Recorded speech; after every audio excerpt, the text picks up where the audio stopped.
Hey guys, good morning. It's a good sunny morning. Having a little cup of Joe this morning.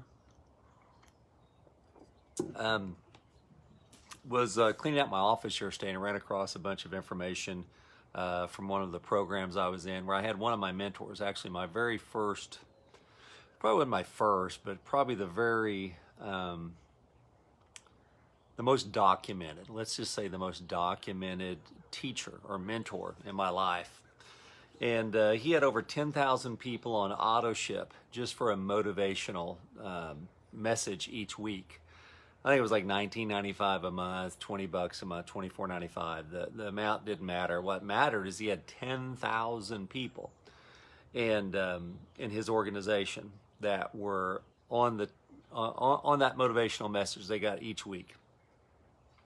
And I remember that he just pushed that and pushed that and pushed that in the books and the tapes and the conventions to go to and those type of things. And all the while my head was just spinning like, I just want to sell a bunch of product. I want everyone to buy $500 a month.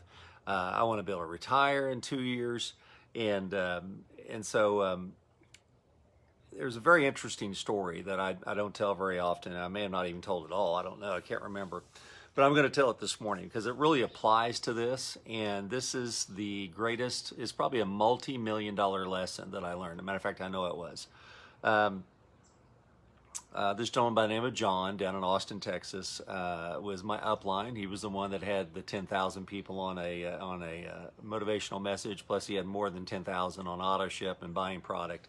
He was easily doing over $1 million a month.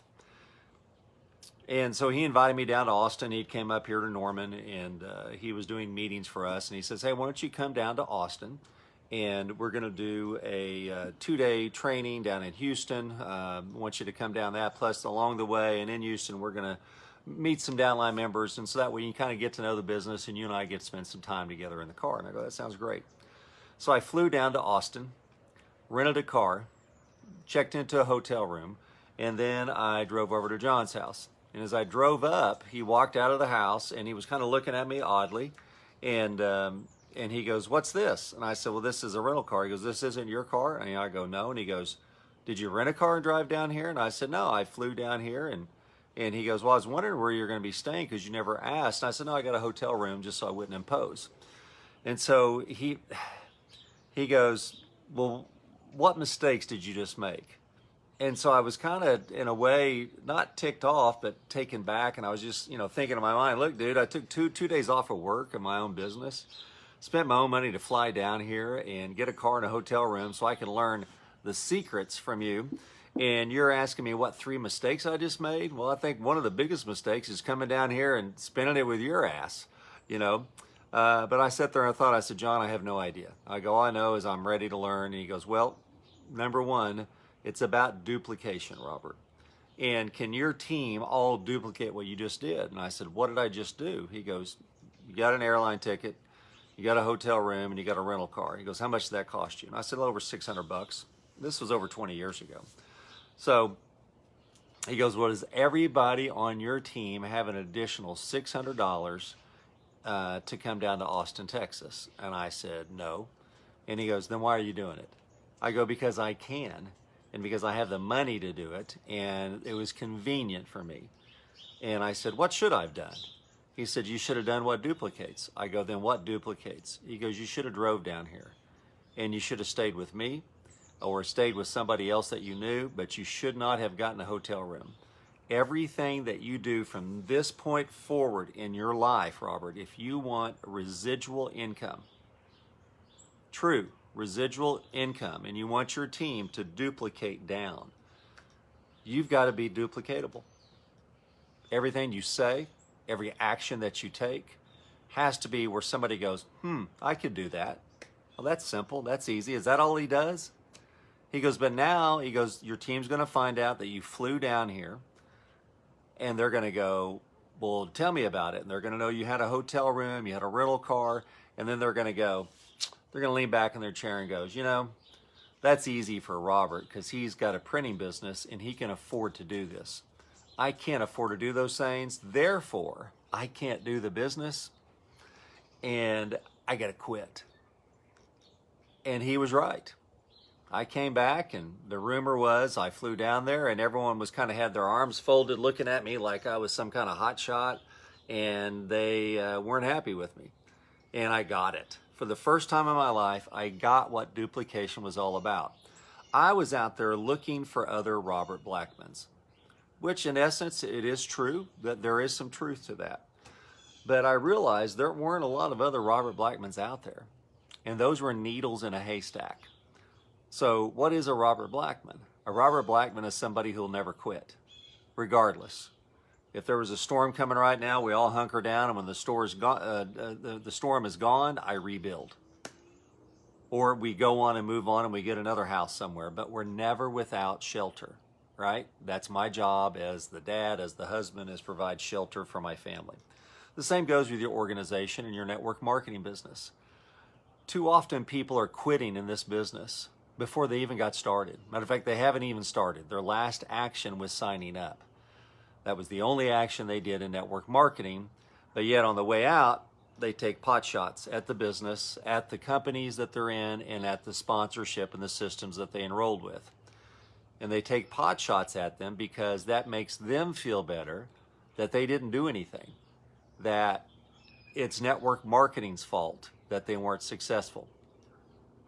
I think the most keen insight to this is the Advocare case, where the federal government came in and did a research on them and said their analysis was it was just recruiters going after recruiters, and that there was no emphasis on retailing, which is a bunch of hogwash.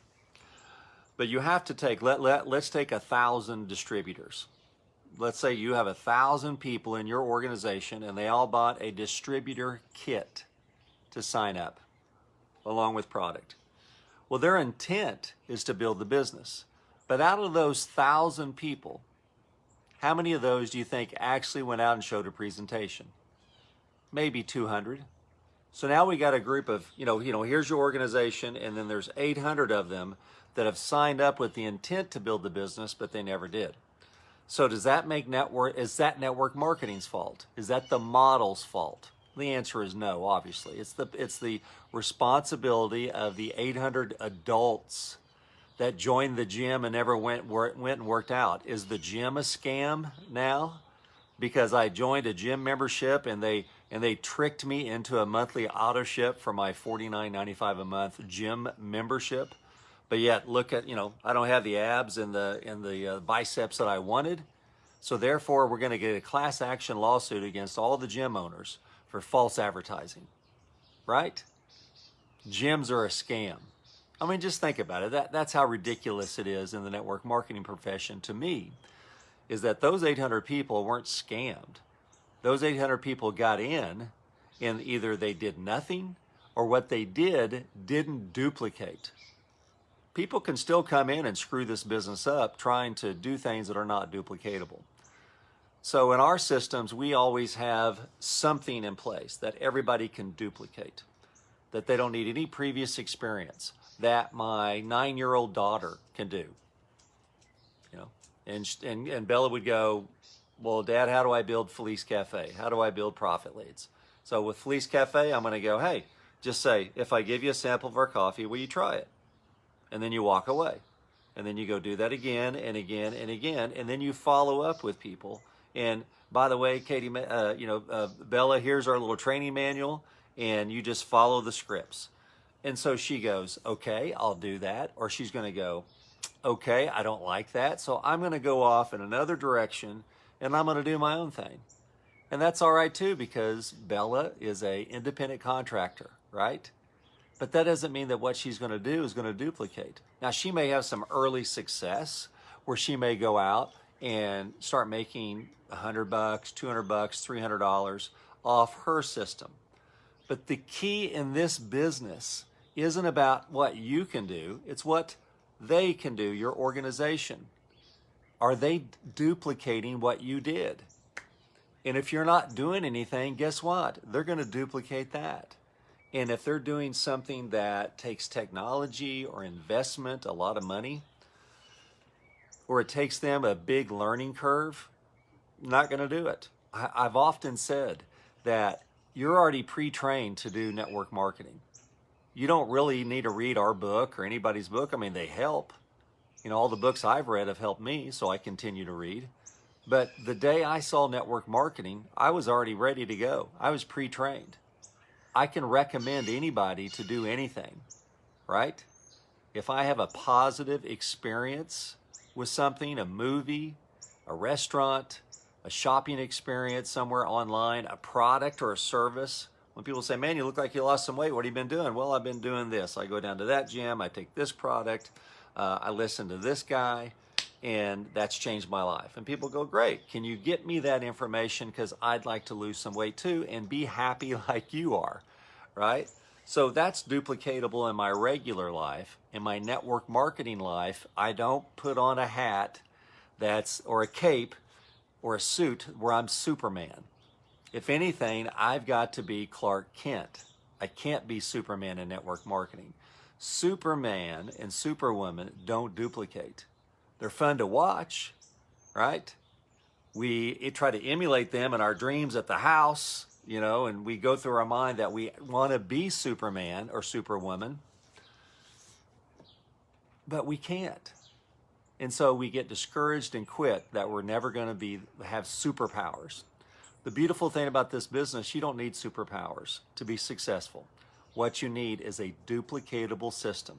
A lot of innovation going on online, and that's okay.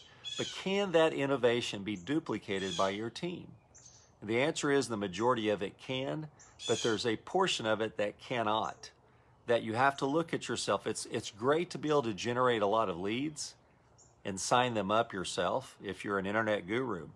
But do you have a duplicatable system? I talk to people all the time that are very successful with affiliate marketing, or they're successful coaching local clients to go out and, you know, get traffic to their website or be number one on SEO and stuff.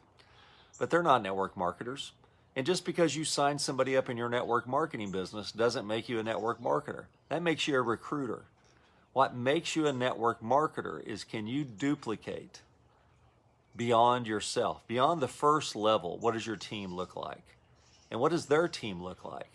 And what system are they using that's duplicatable? And if you step back, you realize it's pretty simple. As a matter of fact, this business is almost too simple that people try to muck it up, that they try to make it harder than it is, because there's no way. All I got to do, Robert, is say, if I give you a sample of our coffee, will you try it? That's it.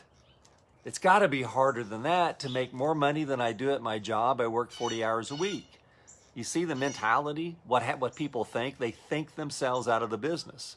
That just can't be it. Robert talks about that all the time, and I think that's BS. I think he's doing something else that he's not telling us, and he's giving us this stupid sample system to distract us, to keep us on Autoship or keep us buying. You know what? I'm going to go do my own thing.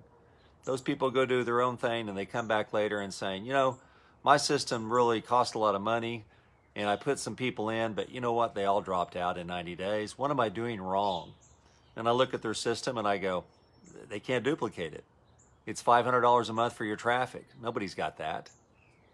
Well, nobody wants to contact their family and friends. And I go, so none of their family and friends drink coffee? They just can't say, hey, if I send you a sample, will you try it? And can you tell me who else you know that drinks coffee? They can't do that. They can't call our leads and say, hey, you answered an ad and talked to Mary. What I'd like to do is get your mailing address and send a sample of our coffee in the mail to you. If I send you a sample, will you try it? If I send you a video, will you watch it? I've got a whole army of people, but that's all they do. They duplicate me. And if you want to be successful in network marketing, even in 2020, you've got to find a way to duplicate. Yes, use technology. The speed of technology will help you get more people in, but will they also leave at the rate that they came in? That's what you've got to determine in your business. We've got that covered at ours, but do you have it covered in yours? And make sure that whatever you do on a daily basis is duplicatable, and it's just not innovation that makes you feel good and helps you put in a lot of people. Hope you guys have a great Sunday. We'll talk to you soon. Bye-bye.